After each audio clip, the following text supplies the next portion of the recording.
नमस्कार दोस्तों, स्वागत है आपका हमारे YouTube चैनल रवि इंस्टीट्यूट में। आज हम आप लोगों के लिए फिर से बाल विकास के 30 क्वेश्चन लेकर आए हैं और इनको लगाइएगा और जिसके भी जितने नंबर हो वह कमेंट में जरूर बताइएगा।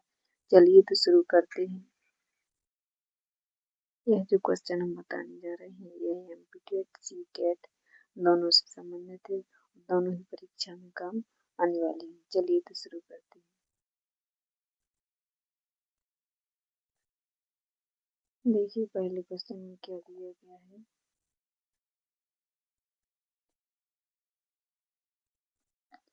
सृजनात्मकता को खाली स्थान की अवधारणा से संबंधित माना जाता है। पहला रवादार बौद्धिकता, दूसरा अभिसारी सोच, तीसरा विविध सोच और चौथा द्रव बौद्धिकता।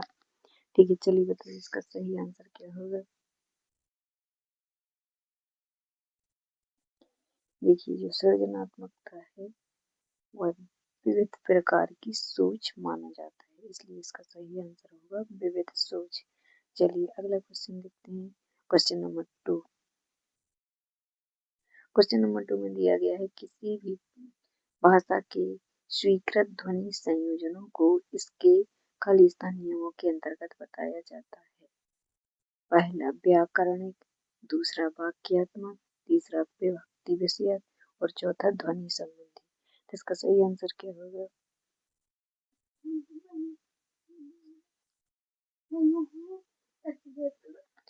तो इसका सही आंसर होगा, देखिए स्वीकृत ध्वनि संयोजनों को ध्वनि से संबंधित है। इसका सही आंसर होगा ध्वनि संबंधी। ध्वनि संबंधी।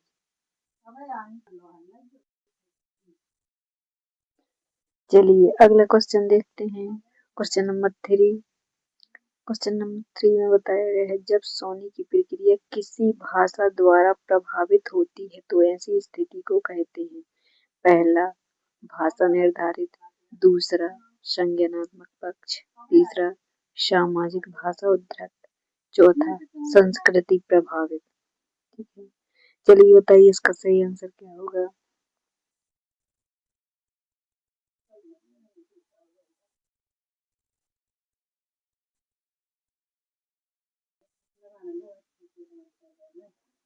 तो इसका सही आंसर हो जाएगा भाषा निर्धारित।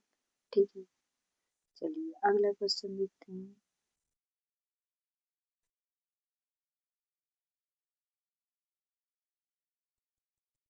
क्या हो गया ये।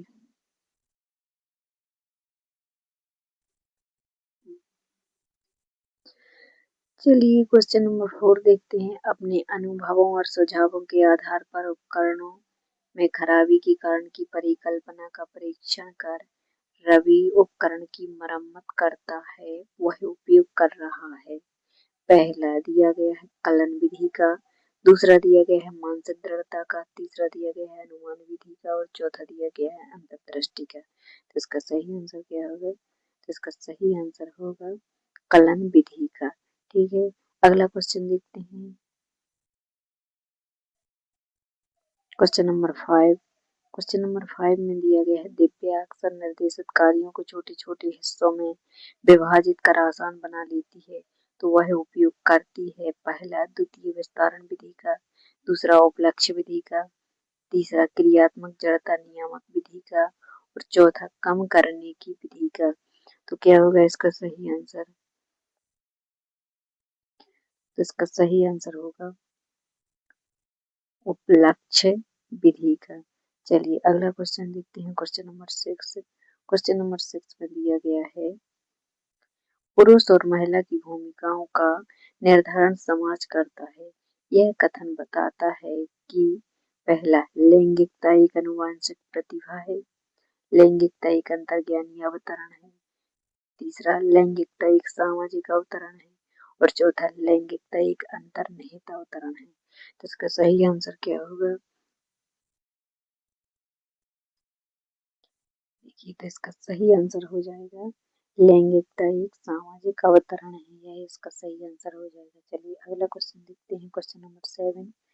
क्वेश्चन नंबर 7 में क्या दिया गया है। क्वेश्चन नंबर 7 में दिया गया है ग्रेडिंग, कोडिंग, अंकन और क्रेडिट संचय प्रणालियां के कुछ उदाहरण हैं। पहला, कक्षा में बच्चों की स्थिति की निरूपण विधि। दूसरा दिया गया है आलेख पत्र रिपोर्ट कार्ड में अकादमिक प्रगति को दर्शाने। तीसरा दिया गया है अधिगमकर्ताओं की उपलब्धि की आकलन की गणन विधि।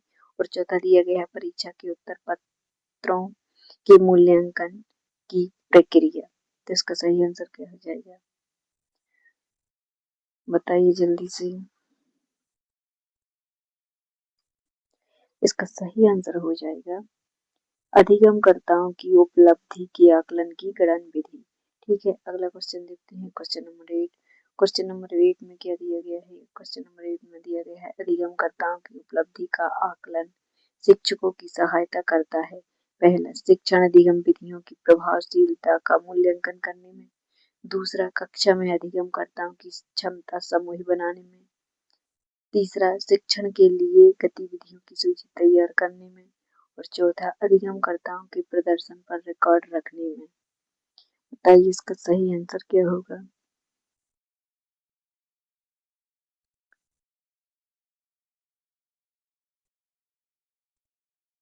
तो इसका सही आंसर हो जाएगा अधिगमकर्ताओं का रिकॉर्ड रखने में। ठीक है, चलिए अगला क्वेश्चन देखते हैं, क्वेश्चन नंबर 9। क्वेश्चन नंबर 9 में दिया गया है समावेशी शिक्षा खाली स्थान के सिद्धांत पर आधारित है। यहाँ पर यह मिसप्रिंट हो गया है। पहला, समता एवं समान अवसर। दूसरा, सामाजिक अस्तित्व एवं वैश्वीकरण। तीसरा, विश्व बंधुता। और चौथा, सामाजिक संतुलन। तो इसका सही आंसर हो जाएगा, इसका सही आंसर हो जाएगा समता एवं समान अवसर। ठीक है, चलिए अगला क्वेश्चन देखते हैं, क्वेश्चन नंबर 10। क्वेश्चन नंबर 10 में दिया गया है, क्वेश्चन नंबर 10 में दिया गया है दिव्यांग जन अधिकार अधिनियम वर्ष में लागू होता है। तो किस वर्ष में लागू होता है दिव्यांग जन अधिकार अधिनियम। तो दिव्यांग जन अधिकार अधिनियम किस वर्ष में लागू होता है। पहला दिया गया 1995, दूसरा दिया गया 1999 और तीसरा दिया गया है 2016 और चौथा दिया गया है 1992। तो इसका सही आंसर क्या हो जाएगा। देखिए, जो दिव्यांग जन अधिकार अधिनियम लागू हुआ था वह हुआ था 2016 में। ठीक है, चलिए अगला क्वेश्चन देखते हैं, क्वेश्चन नंबर 11। क्वेश्चन नंबर 11 में दिया गया है व्यक्तिगत विविधताओं वाले बच्चों को पढ़ाने के लिए ऐसे विद्यालय होने चाहिए जहां शिक्षक पहला, विविध अधिगम आवश्यकताओं के अनुसार विभिन्न शिक्षण अधिगम प्रविधियों का प्रयोग करने में प्रशिक्षित हों। दूसरा दिया गया है विशिष्ट व्यक्तिगत विविधता वाले बच्चों को पढ़ाने के लिए प्रशिक्षित हों। तीसरा दिया गया है बच्चों को समरूप अधिगमकर्ता बनाने में प्रशिक्षित हों। और चौथा दिया गया है व्यक्तिगत विविधताओं के आधार पर वर्गीकृत की गई कक्षाओं के विभिन्न वर्गों में बांट सकें या पढ़ सकें, विभिन्न वर्गों में पढ़ा सकें या पढ़ा सकें। ठीक है, तो क्या होना चाहिए यहाँ पर, पढ़ा सके हैं, पढ़ सके नहीं है। चलिए बताइए इसका सही आंसर क्या हो जाएगा। इसका सही आंसर हो जाएगा विशिष्ट व्यक्तिगत विविधता वाले बच्चों को पढ़ाने के लिए प्रशिक्षित हो। ठीक है, अगला क्वेश्चन देखते हैं, क्वेश्चन नंबर 12। क्वेश्चन नंबर 12 में दिया गया है निःशुल्क एवं अनिवार्य बाल शिक्षा अधिकार अधिनियम 2009 दिव्यांग बच्चों की निःशुल्क शिक्षा के अधिकारों को सुनिश्चित करता है। पहला, 3 से 11 वर्ष तक के लिए। दूसरा, 6 से 14 वर्ष तक के लिए। तीसरा, 6 से 22 वर्ष तक के लिए। और चौथा, 6 से 18 वर्ष तक के लिए। बताइए इसका सही आंसर क्या हो जाएगा। देखिए, जो 2009 दिव्यांग बच्चों की निःशुल्क शिक्षा वाला है यह है 6 वर्ष से 14 वर्ष तक के लिए। ठीक है, चलिए अगला क्वेश्चन देखते हैं, क्वेश्चन नंबर 13। क्वेश्चन नंबर 13 में दिया गया है विविध अधिगमकर्ताओं के लिए सुगम्य स्वरूपों में शिक्षण अधिगम सामग्रियां प्रदान करने का तात्पर्य खाली स्थान से है। पहला, शिक्षण व्यावसायिकता की सार्वभौमिकता संहिता। दूसरा दिया गया है शिक्षक की सार्वभौमिक मानववादी दृष्टिकोण। तीसरा दिया गया है अधिगम की सार्वभौमिक संरचना। चौथा दिया गया है सार्वभौमिक समावेशी शिक्षा के लिए नैतिक विचार। इसका सही आंसर क्या हो जाएगा बताइए। इसका सही आंसर हो जाएगा अधिगम की सार्वभौमिक संरचना।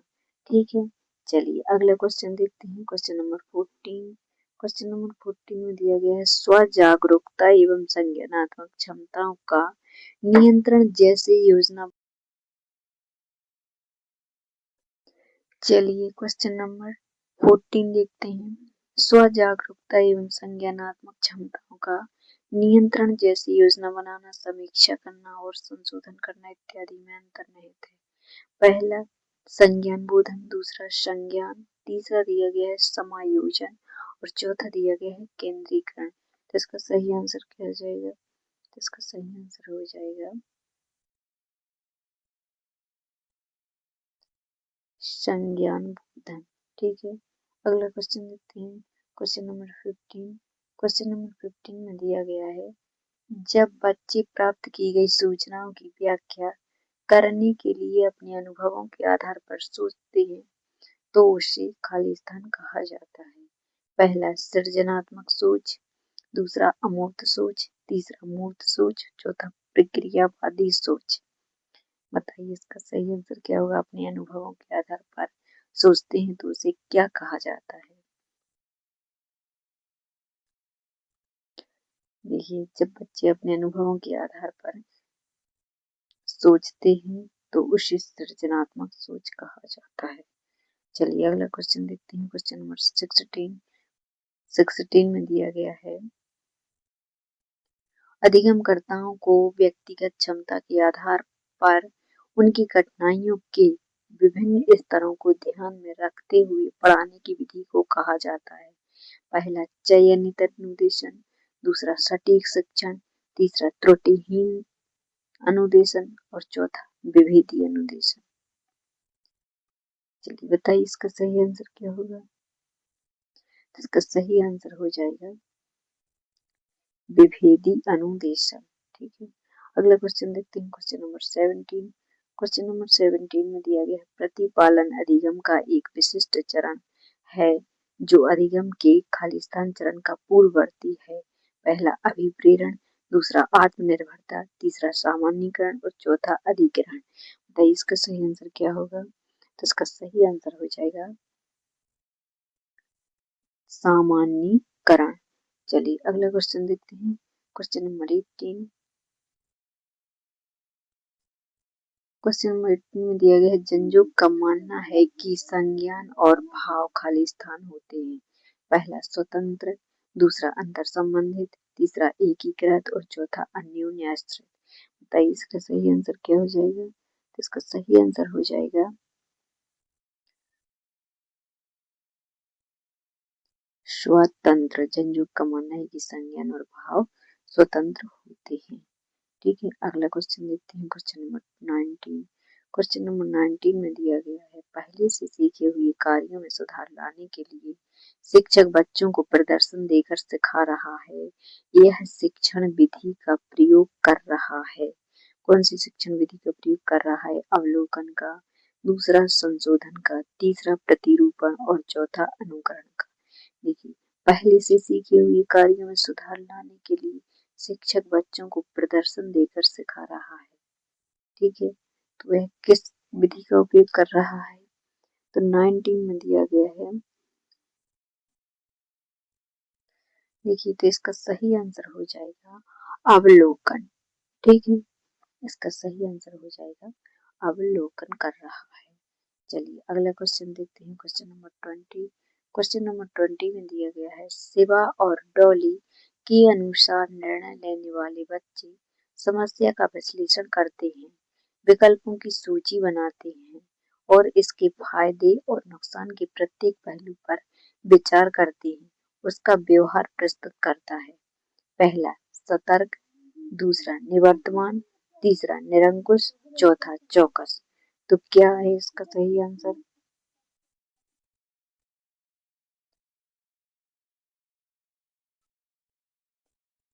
देखिए, शिवा और डॉली के अनुसार निर्णय लेने वाले व्यक्ति समस्या का विश्लेषण करते हैं, विकल्पों की सूची बनाते हैं और इसके फायदे और नुकसान के प्रत्येक पहलू पर विचार करते हैं। तो इसका सबसे सटीक आंसर होगा सतर्क।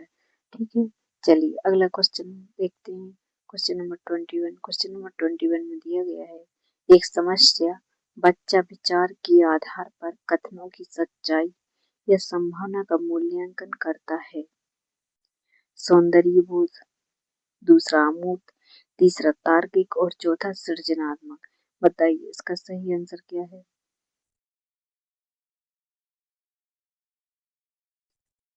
देखिए, इसका सही आंसर हो जाएगा तार्किक। ठीक है, चलिए अगला क्वेश्चन देखते हैं। Question number 22।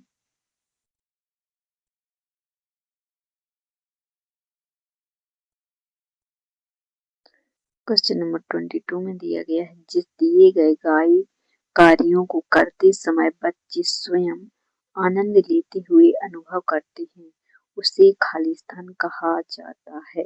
पहला उपभोक्ता प्रकार का कार्य, दूसरा निर्माणात्मक प्रकार का कार्य, तीसरा समस्यात्मक प्रकार का कार्य और चौथा ड्रिल और अभ्यास का कार्य। बताइए इसका सही आंसर क्या हो जाएगा।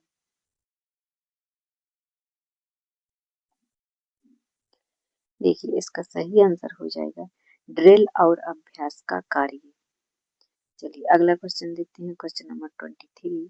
क्वेश्चन नंबर 23 में दिया गया है बहुसंवेदी शिक्षण अधिगम की प्रविधि में अधिगम संवर्धन हेतु दृश्य, श्रव्य, स्पर्श और संवेदनाओं का एक साथ प्रयोग किया जाता है। पहला कर्णकोटर संवेदनाओं का, दूसरा प्रत्यक्षीकरण संवेदनाओं का, तीसरा अवलोकन का और चौथा गतिबोधक का। तो किस प्रकार की संवेदनाओं का प्रयोग किया जाता है बताइए। देखिए इसमें क्या दिया गया है, दृश्य दिया गया है, श्रव्य दिया गया है और स्पर्श दिया गया है। स्पर्श भी कर सकते हैं, देख भी सकते हैं और सुन भी सकते हैं। तो इसका सही आंसर क्या होगा।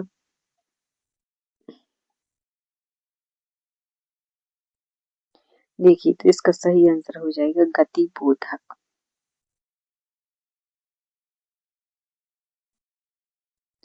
ठीक है, चलिए अगला क्वेश्चन देखते हैं। Question number 24। क्वेश्चन नंबर 24 में दिया गया है शरीर के केंद्रीय भाग से परिधियों या अग्रांगों की ओर का विकास दर्शाता है। पहला विकेंद्रीकृत विकास के सिद्धांतों को, दूसरा मध्य बाह्य विकास के सिद्धांतों को, तीसरा सोपानीय विकास के सिद्धांतों को और चौथा विकरणीय विकास के सिद्धांतों को। बताइए इसका सही आंसर क्या हो जाएगा।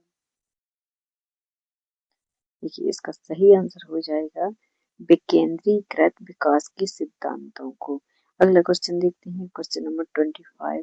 क्वेश्चन नंबर 25 में दिया गया है स्कूल बच्चों के समाजीकरण की एक ऐसी संस्था है जहां पहला दिया गया है प्रमुख स्थान स्कूल की दिनचर्या का होता है, दूसरा दिया गया है प्रमुख स्थान स्कूल की गतिविधियों का होता है, तीसरा दिया गया है प्रमुख स्थान स्कूल के शिक्षकों का होता है और चौथा दिया गया है प्रमुख स्थान स्कूली बच्चों का होता है। ठीक है, चलिए बताइए इसका सही आंसर क्या होगा।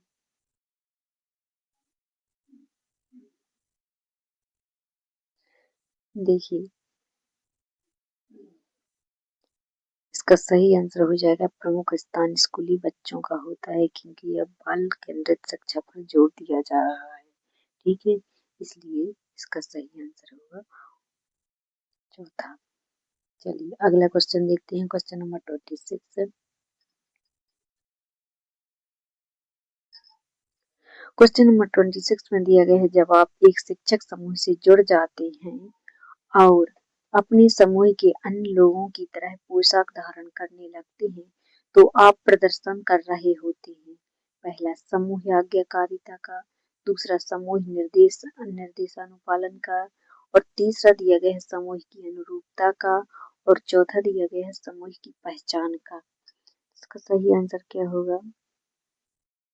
इसका सही आंसर हो जाएगा समूह की पहचान का। ठीक है, चलिए अगला क्वेश्चन देखते हैं। Question number 27।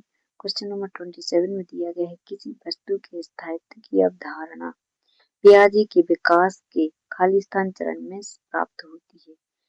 पहला पूर्व परिचालन, दूसरा मूर्त परिचालन, तीसरा औपचारिक परिचालन, चौथा संवेदी ज्ञापक।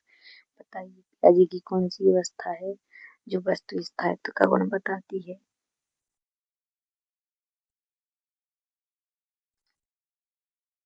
देखिए वस्तु स्थायित्व का गुण बताती है वह अवस्था है संवेदी गामक अवस्था। तो इसका सही आंसर हो जाएगा। ठीक है, चलिए अगला क्वेश्चन देखते हैं। Question number 28। क्वेश्चन नंबर 28 में दिया गया है व्यक्तिगत शिक्षा कार्यक्रम की योजना खालिस्तान के संदर्भ में बनाई जाती है। पहला बाल केंद्र शिक्षा कार्यक्रम, दूसरा मुक्त विद्यालय शिक्षा कार्यक्रम, तीसरा ई अधिगम शिक्षा कार्यक्रम और चौथा विशेष शिक्षा कार्यक्रम। इसका सही आंसर क्या हो जाएगा? इसका सही आंसर हो जाएगा, देखिए व्यक्तिगत शिक्षा कार्यक्रम योजना कई के संदर्भ में बनाई जाती है, तो बाल केंद्रित शिक्षा कार्यक्रम के संदर्भ में बनाई जाती है। ठीक है, चलिए अगला क्वेश्चन देखते हैं। Question number 29। क्वेश्चन नंबर 29 में दिया गया है महीनों की आयु के बीच अधिकांश बच्चे शब्दों को मिलाकर छोटे छोटे वाक्यों में बोलना शुरू कर देते हैं। पहला 18 से 24 महीने में, 24 से 30 महीने में, 30 से 36 महीने में या 12 से 18 महीने में। तो कब छोटी छोटी वाक्यों में बोलना शुरू कर देते हैं? 29 का आंसर क्या होगा? तो इसका सही आंसर हो जाएगा 18 से 24 महीनों में बोलना शुरू कर देती है। ठीक है, चलिए अगला क्वेश्चन देखते हैं जो कि लास्ट क्वेश्चन है। Question number 30। बुद्धि लब्धि या IQ अवधारणा दी गई थी, किसके द्वारा दी गई थी? बिनी के द्वारा, दूसरा स्टर्न के द्वारा, तीसरा टर्मन के द्वारा और चौथा गाल्टन के द्वारा। तो बुद्धि लब्धि IQ की अवधारणा किसने दी थी? तो बुद्धि लब्धि IQ की अवधारणा जो दी थी वह बिनी ने दी थी। इसका सही आंसर हो जाएगा बिनी। चलिए धन्यवाद दोस्तों।